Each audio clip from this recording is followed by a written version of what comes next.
This is Jamie Blake, and I'm here to talk about my new novel, The Last Ghost, coming in fall 2018 from 50/50 Press. I live here in Albany, New York, which is the capital, and I live with my family, which includes identical twin cats. And I like to read and write and run and be with my friends. This is Jamie Blake, and I'm here to talk about my new novel, The Last Ghost, coming fall 2018 by 50/50 Press. The Last Ghost is a young adult urban fantasy novel that tells the story of a young man, Christian, who dies on page 1.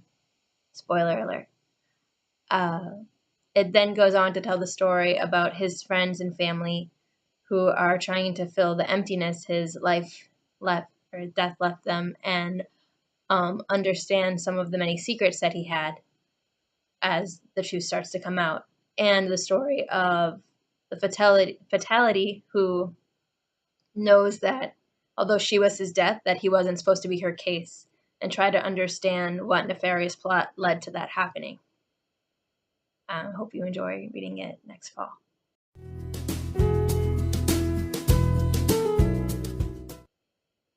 One of the things that make me unique as a writer is that I always try to remember how smart my readers are. I'm a former teacher. I also was a very avid reader as growing up. And I remember sometimes when people wouldn't treat young readers with a lot of respect. And I want to make sure that I do.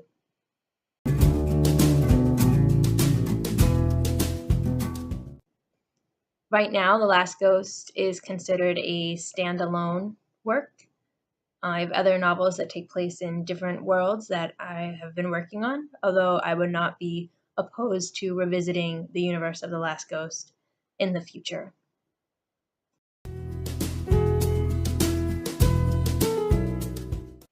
To the question of whether I ever write myself into any of my characters, that is a resounding no.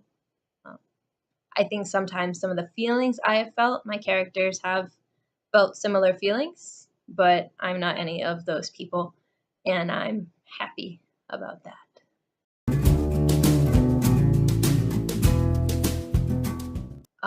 Advice that I would give to my younger self would be that if you're going to be a writer, to start sharing your work a lot earlier. As a writer, I wrote mostly for myself and kept it pretty private. And if you think of the ultimate goal is to have 1 million people read your book or a lot of people read your book, you can't be the only one who reads it for a long time. So you should feel free to share it with everyone.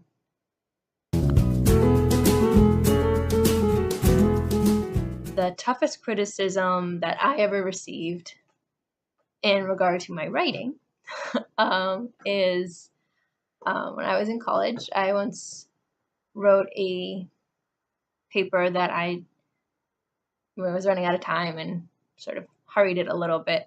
And the professor gave me a good grade, but put a note on it that said, "Your ideas deserve better prose." And one thing that I think that made me better is remembering that if there are mistakes in your work that are making it difficult for people to understand your idea, then I need to do better and make sure that my meaning gets across. So I try to remember that.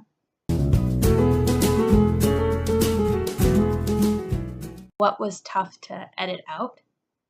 And I think in The Last Ghost, because so much of it has to deal with memories, there is many scenes that, especially of memories of just people being in love or people doing fun things that you do with your friends that were really beautiful memories for the characters, and I know things that they would cherish, but in reality don't add anything to the story, and those had to be cut, and those are hard to lose, so I miss them.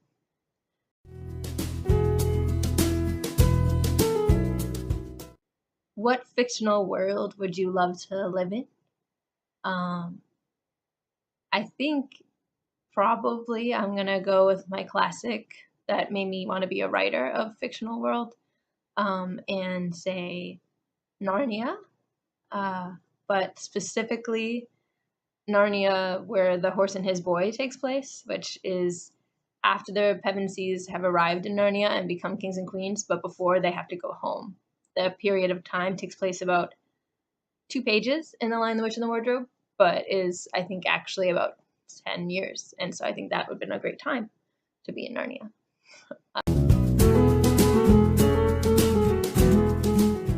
I think when I was specifically writing The Last Ghost, I had something sad happen to me, and I lost a friend I cared about.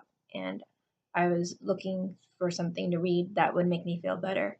And a lot of books that have to deal with the topic of grief or loss weren't making me feel better. And so I wrote that book, and that became The Last Ghost. However, I think in general, I'm pretty inspired by the fact that everyday moment in life can be pretty magical, which I think is why I write urban fantasy, which is our world, but with some magic sprinkled in.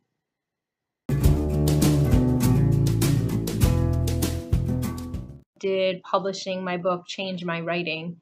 Is I think it actually really made me start calling myself an author and calling myself a writer, as opposed to having writing being something I do on the side. And I think advice I would give to younger authors is to not wait for that you can start calling yourself that as soon as your story is done, or even while you're working on your story.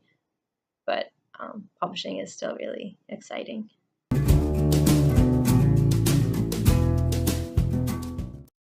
And then to pick up page 27, I run a book club with my friends. It's called Read the Book Club, because we were not always reading the books at our book club. We were just hanging out. So this is our book club book for right now. And page 27 says, while his father filled a couple of pints for a customer, Malcolm gathered empty glasses in a suitably inconspicuous manner, and he was glad to see that his hands remained steady. Then he felt a little jolt of Asta's fear. She was a mouse on his shoulder, and she had looked directly at the men by the fire and seen that they were looking at her, and they were the men from the bridge. That's from the first volume of the Book of Dust, which is Philip Pullman's new work after the Golden Compass series, his Dark Materials, and we are excited to read it. You can find me online at jamiecblake.com or on Twitter at jamiecblake and Instagram at jamieblakebook.